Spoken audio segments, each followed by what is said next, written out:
Good afternoon. Now we are underneath the car and you can see that this side hooks up. This is the existing damper, and that damper hooks up over here to the power steering mechanism, and over here it is mounted to the frame. This is the frame side, as you can see. And now when we look at the new one from Mercedes-Benz, it has a writing on here where it says, let's see if we can zoom in, Rahmenseite. And that is the left one with the arrow pointing to the right. This means this part here goes to your frame, because that's the frame side. Rahmen means frame. And you can see that the person who put this one in, put it in backwards. Congratulations. And the bolt we ordered is the one for this side, because this is the more critical one than the one they have over here, which has a regular thread on it. So we're going to take this out and we're going to put the new one in correctly. Then we're going to take a look at the older one. Okay, we got now the right place, the right part in the correct position. You see, there it says Rahmenseite. You look over here is your frame. And over here is your gearing, your steering gear linkage or steering linkage. And then we're going to take a look at this puppy here. This is what we call a fugazi. So this is something we don't see very often. This is a real fugazi. And it gives you the impression that this was made by Mercedes-Benz with a nice hologram and shiny and everything else. But this is made counterfeit Chinese. And the way this actually looks like it when you actually move this,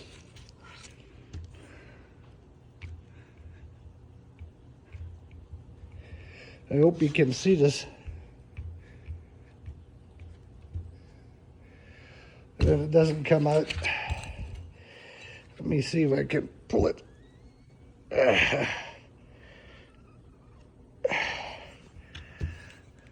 And you can see it just goes straight down, and then here it is completely out. This thing is garbage.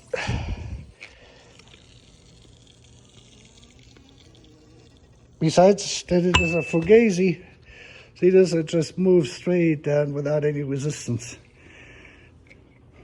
And then you can just pull it. It just goes forwards and backwards like this. But anyway, we got the new one in. Those bolts tightened to 100 Newton meters on both sides. Original ones were 17 millimeter nut. The new one I showed you in the video is 16 millimeter nut and wrench socket. So that you know, now we're going to do the pumps, and then we're going to check our air conditioning system with infrared light, which is this here. Infrared and regular. I have, this is regular light and this is infrared light. So we're going to do check pumps, grommets. This is already in place. This is garbage. For the history, this is the part you want. $44 or $48 without the bolts. And next video is going to be the pumps when I'm going to put them in here. So, and now we are under the car and we're looking at the transmission. And even experts, if I am an expert, do mistakes at time. And I replaced my Bowden cable and I had to take off the oil pan on the transmission, and I put a Mercedes-Benz seal on it and I got it all cleaned off and everything is working nicely. But what I did is I angled the oil pan when I mounted it up, and I got a leak right here in the corner where you can see this right there. And it travels down and it comes out here on the gasket. So what I'm going to do is I'm going to loosen this up just a tad bit, and I'm going to release the pressure on the oil pan, and then I'm gonna retorque this to 7 Newton meters. These bolts have to be tightened in with 7 Newton meters. And there is a little bit of dance on eggshells on the system here. And this is 62 inch pounds, not foot pounds, inch pounds. If you use 62 foot pounds, those bolts will strip, so be careful with this. Okay, I did the test according to the great Kent Bergsma, and I had it all cleaned off, and I drove, and now you can see the result where it is coming from. So everything else is still sealing except for my gasket. Well, we get that fixed first, and then we're gonna go on and do the washer pumps. Okay, so here we got now the reservoir for the windshield washer fluid, and you can see this is the heater coil in there, and this is the 2 pipes which are coming out, inlet, outlet, and there is a bimetal thermostat valve in the back, which is always open to about 25% open, 75% closed. And then when the temperature goes down to 5 degrees Celsius, it will open fully up. So this is always heated, so you have water or coolant circulating through there, so you don't have any air trapped in it. And these are my original pumps. You can see on how old they are. Let me see if we can see the number on it, what that actually was. This way. Looks like a 124 number. Let me see if I can set this in here. And we can zoom in. Yep, that's a 124 number. And this number is not readable. This was the 202 pump. This was actually a replacement pump for the 202, which is the latest version of this. And you can see this is the one where this actually broke off here. This is the pump for the headlights, and this is for the windshield. And this is the one which has the double connector on it, and this has the single connector on it. So when this is activated, when you push your lever there on the side, the combo switch or whatever they call that thing, then it will go and turn this on. And if your lights are turned on, then it will activate this pump. So this is how you have to test it. You have to have the lights on, and if the lights are on and this thing is hooked up properly, let me show you this. This is the double connection here, and that lower cable here, which goes with this cable here for the headlight pump, this is what activates the relay. So when this is activated here from your combi switch, this will then turn this on and turn. And if the lights are on, then this pump will run. And this is basically the switch for your level, fluid level. And otherwise, this just sits in here. And we're actually looking pretty good, I would say. It's just a little bit dirty. But we got no rust. I got a few leaves in here, but no rust. Battery compartment is good. You can see this, everything is nice in here. I had checked this already. I had taken out the battery compartment, you know, the tray, and changed all of it. And interestingly enough, the people didn't have the holders in there, and I was able to get only one so far of eBay. I have to find a second one to put that in here. And this Bosch battery has really held up extremely well. These batteries are so much better than the older ones. These are the S6 now, what they have. This is one heck of a battery. It wasn't cheap.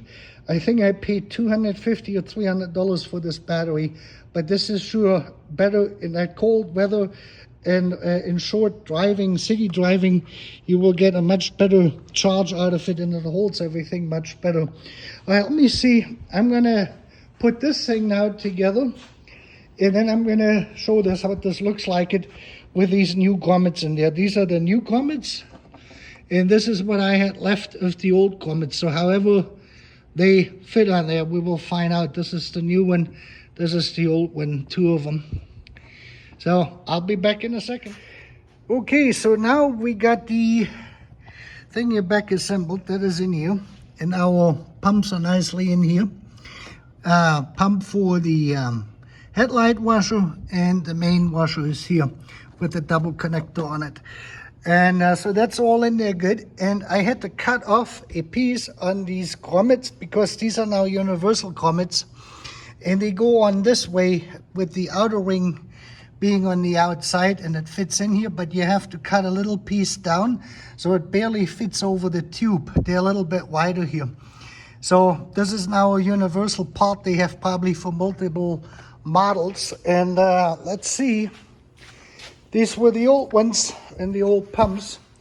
Now what we're going to do is we're going to look at our glass window right here, and then we will see what our air conditioner is doing or not doing. And I have the infrared light because I have Freon leak in there, or the previous owner had used this, so we can actually watch this.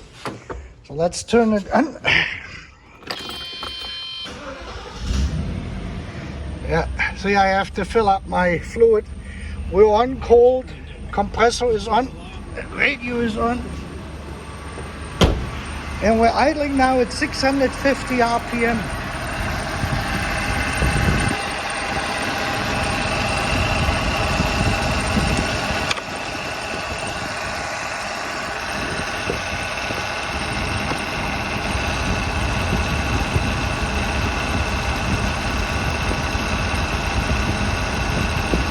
Yeah.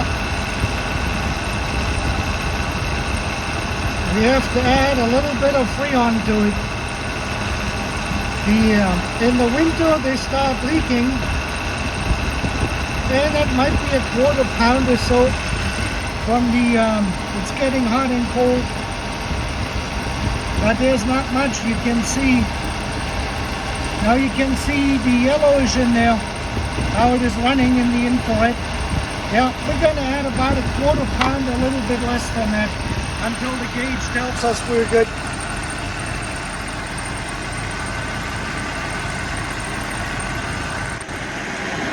So we're now at the recharging, and as you can see, we're not, let's see if we can zoom in. The temperature is the inside here, so we're right around 30 degrees. Then what I do is I give it a boost like this here. When I open it up just for a couple seconds, and then I close it, and then I wait that it's going to fall, and I watch the glass here. You can see this. Whenever it sucks it in, it bubbles. And then we keep an eye on the temperature. We're right now at about 200 psi, and we got about, on the inside scale here on the red, we're right around 132, 35, somewhere around there Fahrenheit on the Freon. And you can see this, we're dropping nicely here, right around 30. When it plumps down a little bit, it will take now a while. What I do is with the boosters, it makes it a little bit easier. I have the big can, and you have to remember this. When you fill this, you have to turn these ones upside down to get the liquid out, because we're charging the low side of it. The low side is hooked up here. The high side is hooked up out here with the quick disconnects. And I had converted this to 134. And now if I can find my flashlight, which is here, we ought to be able to take a look and see what our glass is doing.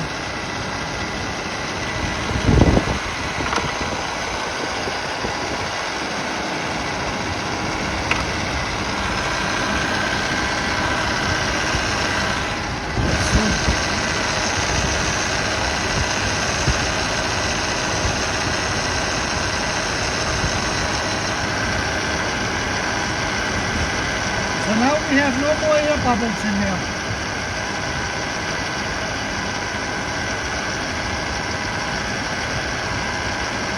Hard to see because it is not zooming. There we go. This is crystal clear now. So this is what we wanted.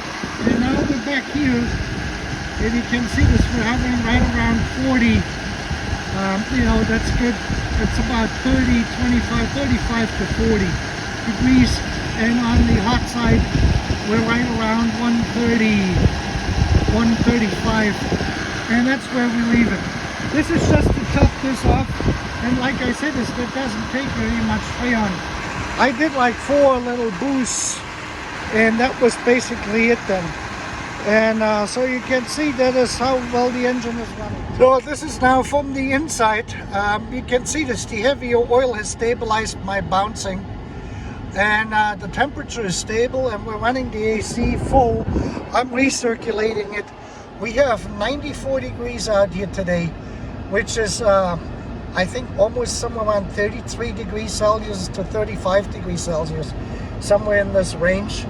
And it is blowing nice and cold. And of course, I forgot now my temperature gauge. I would say the cold air is probably around 40 degrees, 35 to 40 degrees.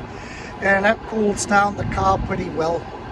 Well, there you have it, folks. We got it all going ready for the summer. Just probably, I would say that wasn't even a quarter pound of Freon what I took out there, because I did 4 or 5 short bursts, about 3 to 5, 10 seconds in duration, somewhere around there, you know, until the glass on the dryer didn't show any more air bubbles, and there weren't many, and that wasn't a lot. But this is what you can expect. And usually during the winter, when the car is parked outside and it is really cold, like what we had here in Kansas at 5 degrees Fahrenheit, 10 degrees Fahrenheit, then all the metal parts start to shrink, and that opens up the O-rings a little bit, and it lets some of the Freon out over the winter time. And then you just have to top this off in the spring or late spring or summer. Now we went straight from spring basically to summer. We went from 50, 60 degrees right to 95 degrees. Well, anyway, with that, you have a great evening.